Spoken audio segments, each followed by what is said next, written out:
There's a man on his deathbed and he's only got about an hour to live, and his maiden aunt comes and visits him and she says, "Have you made your peace yet with God?" And he replies, "I didn't even know we'd quarrelled."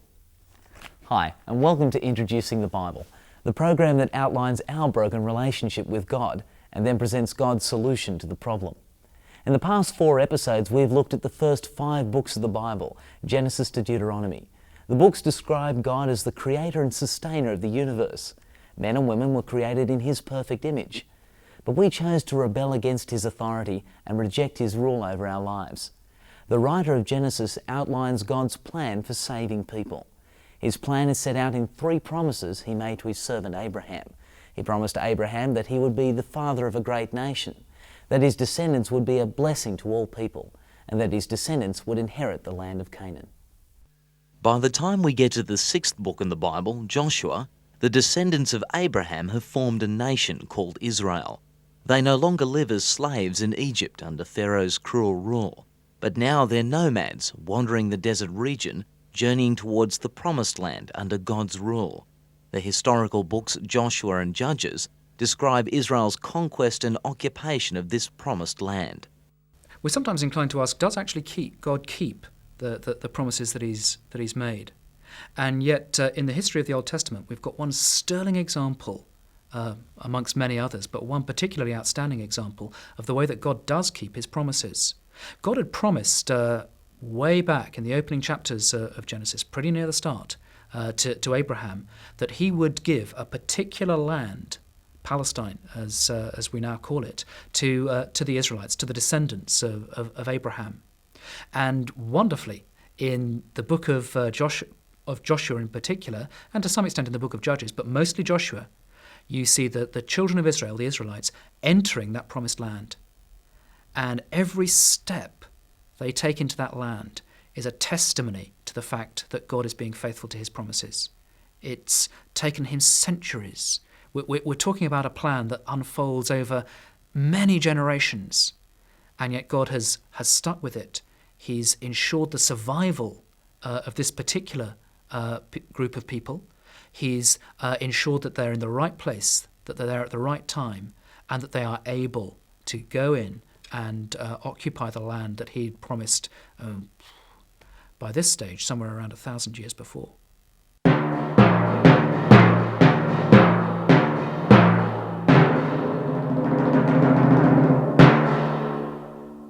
I love a sunburnt country, a land of sweeping plains, of ragged mountain ranges, of droughts and flooding rains.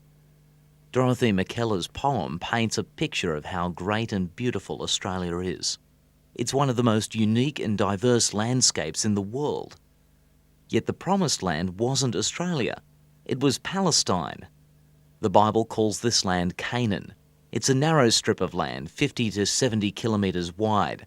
Mountains run from the north to the south between the Mediterranean Sea in the west and the Jordan River in the east.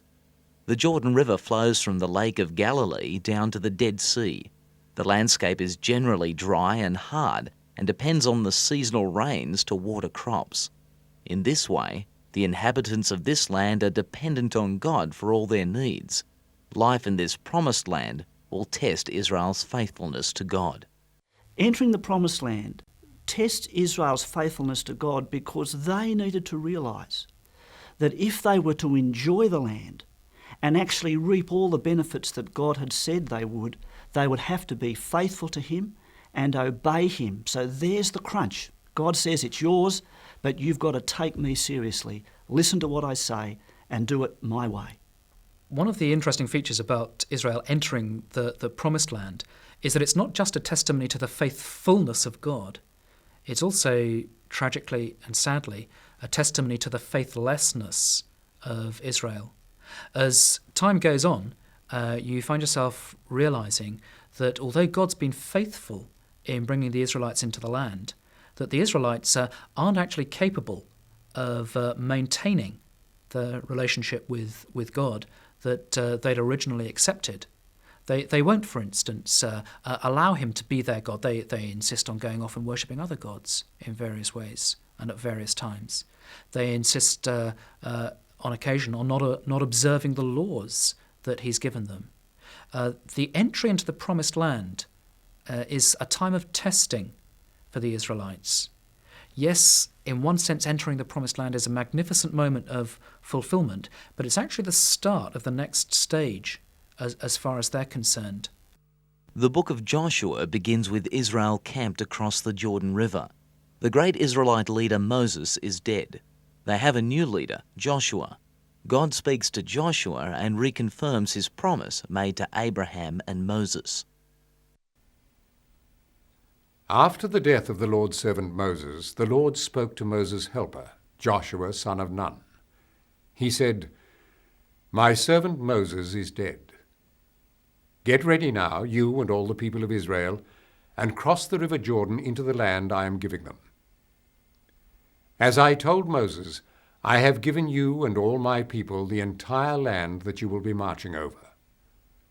Your borders will reach from the desert in the south to the Lebanon mountains in the north, from the great river Euphrates in the east through the Hittite country to the Mediterranean Sea in the west. No one will be able to defeat you as long as you live. I will be with you as I was with Moses. I will always be with you. I will never abandon you. Be determined and confident, for you will be the leader of this people as they occupy this land which I promised their ancestors. Just be determined, be confident, and make sure that you obey the whole law that my servant Moses gave you. Do not neglect any part of it, and you will succeed wherever you go. Be sure that the book of the law is always read in your worship. Study it day and night, and make sure that you obey everything written in it. Then you will be prosperous and successful. Remember that I have commanded you to be determined and confident. Don't be afraid or discouraged, for I, the Lord your God, am with you wherever you go." What Israel has to remember when they're in the promised land is that a couple of things. One, it's God's land. They had been given it to as sort of stewards. If you like, God had said, "This is my land, but I'm going to give it to you, and you're going to be resident there, you're going to look after it, and you're going to have to realise that because you are my people in my land, then you are to live the way I expect you to live." And that's the framework. The Bible has a technical word, it's called a covenant, and a covenant is like a relationship. God says, "I've drawn up the contract," Israel signs on the bottom line, and God says, "If you follow the terms of this agreement, then you will have great happiness in the land. If not, I'll have to punish you." The idea of the land as good or the land as a gift is an interesting one. Canaan at that time is situated in a pretty fertile area. The whole of the western side of it was fed by rivers, so it was actually fertile. East of that mountain range in the middle of the country was pretty well desert. So it was a very fertile region. It was a prized piece of real estate. And so God knew this. He chose it. He gave it to his people. And they could enjoy that. It's interesting. The promise of the land as good really focuses on the land as agriculturally fertile, economically prosperous. This is the terms in which God, said, "You will enjoy the land." The book of Joshua is in two parts. The first part is about Israel's conquest of Canaan, and the second part is about the division of the land to the 12 tribes. It illustrates God's faithfulness. The book of Joshua is one of the, lesser-known books of the Bible. There are one or two incidents that really stand out for most of us. Joshua and the Battle of Jericho, where they march around and the walls come tumbling down as a result of the actions of God. We know that from the song, which I'm trying to teach my son at the moment. But the book of Joshua is much, much wider than that. It is an account of the people of Israel gradually coming into the promised land, and under the leadership and guidance of God and his servant Joshua, they find that they're able to occupy the land. It's a story in that sense of conquest, but it's a very strange conquest, And the Battle of Jericho is a good example of that. It's a strange conquest because without God, the people of Israel are nothing. They are absolutely nothing. They are a one-man team, or more accurately, they're a one-God team. With him, they're everything. Without him, they fail. And they do that on a number of occasions. The Bible is about God, who he is, what he's done, and what he's going to do. From Genesis to Joshua, we've seen God planning and actively working to save a people for himself. In the Gospel according to Luke, God's compassion for his people is displayed through his Son, Jesus. Jesus reveals God's love for a selfish tax collector named Zacchaeus. The Jesus video reenacts the scene.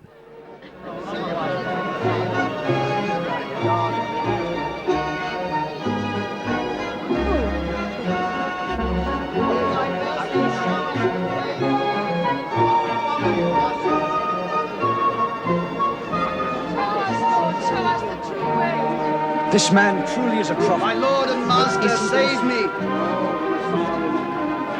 Hey! Let me do that. Oh Lord, save us! Save us! Show us the true way, Lord.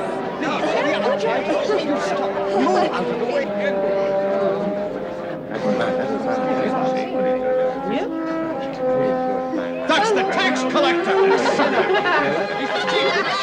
Hurry down, Zacchaeus. For I must stay in your house today. My house? Who'd want to stay in his house? How does Zacchaeus know Jesus?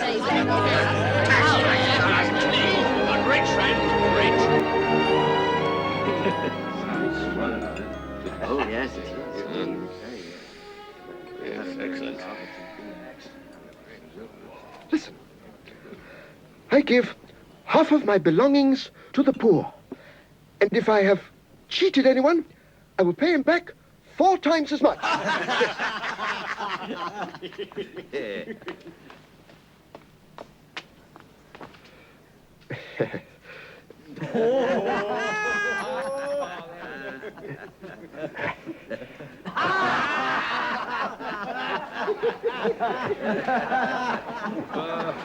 And I don't believe it. A tax collector paying back his taxes.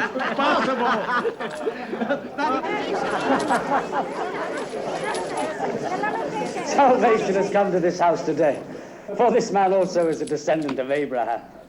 The Son of Man came to seek and to save the lost.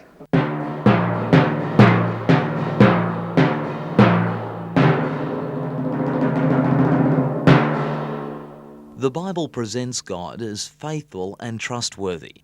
On the other hand, it presents men and women as rebellious, unconcerned about God, his authority, and his wrath. The book of Judges reveals Israel's faithlessness toward God. The people of Israel sinned against the Lord and began to serve the Baals. They stopped worshipping the Lord, the God of their ancestors, the God who had brought them out of Egypt, and they began to worship other gods, the gods of the peoples round them. They bowed down to them and made the Lord angry. They stopped worshipping the Lord and served the Baals and the Astartes. And so the Lord became furious with Israel and let raiders attack and rob them. He let enemies all around overpower them, and the Israelites could no longer protect themselves. Every time they went into battle, the Lord was against them, just as he said he would be. They were in great distress. Then the Lord gave the Israelites judges who saved them from the raiders. But the Israelites paid no attention to their judges. Israel was unfaithful to the Lord and worshipped other gods. Their fathers had obeyed the Lord's commands, but this new generation soon stopped doing so. Whenever the Lord gave Israel a judge, the Lord would help him and would save the people from their enemies as long as that judge lived. The Lord would have mercy on them because they groaned under their suffering and oppression. But when the judge died, the people used to return to the old ways and behave worse than the previous generation. They would serve and worship other gods and refuse to give up their own evil ways.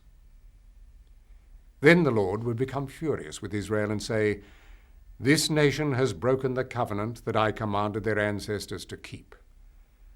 Because they have not obeyed me, I will no longer drive out any of the nations that were still in the land when Joshua died. I will use them to find out whether or not these Israelites will follow my ways, as their ancestors did. The book of Judges talks to us about the progression of that history in a very sad way. The book of Judges is essentially a negative commentary. It's a real downer. Joshua, you've got up, positive, good campaign, good start. Judges talks about the people's failure. There are 4 elements in the people's failure. First of all, they commit apostasy. That means they reject God, turn their back on him, and basically ignore everything he's said and done. Secondly, God punishes them, hands them over to foreign invaders, and they're given a terrible time. Thirdly, the people cry out in distress, and they beg God to give them a break. And God finally raises up the judges. And so once the judges, as long as the judge is alive, everything's fine. But as soon as the judge dies, the people go back to the beginning. So you've got this cycle: disobedience, punishment, crying for forgiveness, deliverance. And that cycle goes on and on and on. The book of Judges is a real downer. Talks about the reality, sadly, of what happens when people reject God. The book of Judges presents us with a cycle of Israel's relationship with God. Israel rebels, God judges. Israel asks for forgiveness, God delivers them by a judge. Peace and prosperity follow, then Israel sins again. And around it goes. The book of Judges reveals God's concern for Israel's spiritual needs. He sends judges to deliver his people from the consequences of their sin. Samson is a good illustration of how Israel was behaving towards God. First of all, Samson had an interesting job description. He was commanded to get rid of the Philistines. Now, the Philistines were a people that had gathered on the southwestern corner of the land, and they'd come over from the Mediterranean Sea and camped in this spot in Canaan. Now, they hated Israelites, and Samson says his job was to get rid of them. Samson's one of the most colourful characters in the book of Judges. I think he's played by Tyrone Power in the film, or it might be Victor Mature, I'm not quite sure. But there he is. He's one of the most colourful characters that there is. He's someone we associate with this huge physical strength and physical power. He comes across as sort of like an ancient Near Eastern Rambo, sort of an ancient Near Eastern Robin Hood, because he's a one-man band, strong, got miraculous strength. And he goes over, he knocks over people, kills 1,000 people with the jawbone of a donkey. And he does all these exploits, but he's got some weaknesses. And his weaknesses are he's easy prey to women and gets taken in and seduced by a number of them. And also, he had taken a vow. It's called a Nazirite vow. That means it was a special vow in which a person said, I'm going to be serious about serving God. Samson broke his vow. Broke his vows to God. And though in many ways his own personal life was a failure, God used that. He's Israel in a kind of scaled down sort of way. His life starts with him being chosen by God, not because of anything he's done, but God, so to speak, just sets his favour on this particular individual as a baby. Even in his mother's womb, that's when it happens. And that's rather like the way that God treats Israel. Israel doesn't have to qualify for God's love or God's favour. It's just given. And as Samson grows up and he remains dedicated to God, he's capable of these amazing feats. With God behind him, he can do anything. That's the feeling you get. And of course, that's like Israel. Israel, with God behind her, can go into the promised land, can occupy it, can be safe and secure with God behind her. Yet Samson is just taken in by the allurements of this foreign woman, Delilah. And that's rather like the way that Israel as a nation was taken in by the enticements, by the temptations in what she as a nation saw in the nations round about.